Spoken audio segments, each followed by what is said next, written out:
সাতপন্থী গুন্ডাদের হামলা প্রতিবাদে আয়োজিত আজকের বিক্ষোভ সমাবেশে উপস্থিত জাতির কর্ণধার হযরত উলামায়ে কেরাম, উপস্থিত তাবলীগের মূল ধারার ওলামাপন্থী হকপন্থী তাবলীগের সাথে বিক্ষুব্ধ তৌহিদি জনতা, আপনারা সকলেই জানেন শত বছর যাবত চলে আসা আবে হায়াত তুল্য তাবলীগের এই মুবারক মেহনতে ভারত এবং ইসরায়েলের দালাল ভ্রষ্ট সাদ সাহেব কর্তৃক বারংবার তাবলীগের এই মেহনতের উপর হামলা চলছে।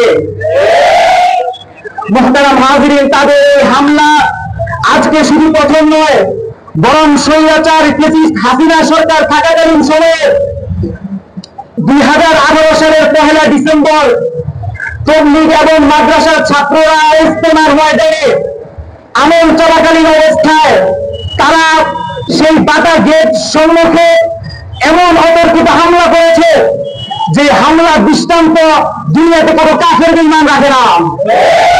সেদিন তারা বিভাজন সৃষ্টি করার জন্য সাতপন্থীরা হাতের মধ্যে সবুজ ব্যাজ পরিহিত অবস্থায় মাঝে অবস্থান করেছিল। সেই হৃদয় বিদারক ঘটনায় দেখা যায় আজও ইলেকট্রনিক্স মিডিয়া এবং প্রিন্ট মিডিয়ার মধ্যে আমরা দেখতে পাই সেদিন তাবলীগের সাথীরা এবং দাওয়াত তাবলীগের সাথীরা এবং মাদ্রাসার ছাত্ররা তাদের শেষ বিন্দু জীবনটুকু বাঁচানোর জন্য তারা সেই তুরাগ নদীতে ঝাঁপ দিয়ে সাঁতার কেটে নিজেদের জীবন বাঁচানোর জন্য চেষ্টা চালিয়ে গিয়েছিলেন। হাসিনা সরকারের আমলে আমরা তার বিচার তো পাই নাই, উপরন্ত ক্রমান্বয়ে তাদেরকে ইস্তেমা করার সুযোগ দেওয়া হয়েছে, যার ফলে আজ বাংলাদেশ ফ্যাসিস্ট হাসিনা মুক্ত হওয়া সত্ত্বেও সেই বাংলাদেশের তাবলীগের সেই ঘুমন্ত সাথীদের উপর গত 18 ডিসেম্বর দিবাগত রাত্রে দেশি বিদেশি অস্ত্র নিয়ে তারা তাবলীগের সাথীদের উপর হামলা করে অতর্কিত ভাবে আমার 4 জন ভাইকে শহীদ করেছে এবং শতাধিক তাবলীগের মুসল্লিদেরকে তারা আহত করে ছেড়েছে। তাদের এই অপতৎপরতা, তাদের এই নৃশংসতা, তাদের এই বর্বরতার বিরুদ্ধে আমাদের লং মার্চ কর্মসূচি থাকা সত্ত্বেও আমরা তা রাষ্ট্র এবং অন্তর্বর্তী সরকারকে ভদ্রতা দেখানোর জন্য আমরা সেই লং মার্চ কর্মসূচি স্থগিত করেছিলাম। কিন্তু আমরা উদ্বেগের সাথে লক্ষ্য করছি যে আজকে অন্তর্বর্তী সরকার আমাদের সেই ভদ্রতাকে দুর্বলতা মনে করছে। আমরা জানতে চাই বাংলাদেশের মধ্যে সেই খুনি সাতপন্থীরা এখনো কিভাবে বাংলাদেশের বিভিন্ন পয়েন্টে পয়েন্টে মিথ্যা সংবাদ সম্মেলন করে। আমরা জানতে চাই এখনো কেন তাদেরকে বাংলাদেশে নিষিদ্ধ ঘোষণা করা হয় নাই।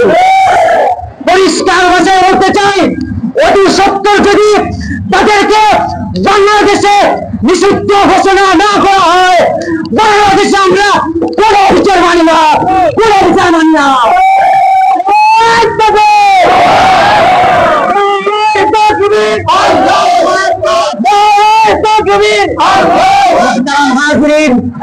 সেই কুখ্যাত সাদিয়ানীরা, খোদার কসম কে বলি, সেই কুখ্যাত সাদিয়ানীরা একের পর এক নবীদেরকে কটু মন্তব্য করে, সাহাবীদেরকে কটু মন্তব্য করে, ওলামাদের ব্যাপারে অযাচিত কথাবার্তা বলে তারা দাওয়াতি তাবলীগকে কলঙ্কিত করেছে।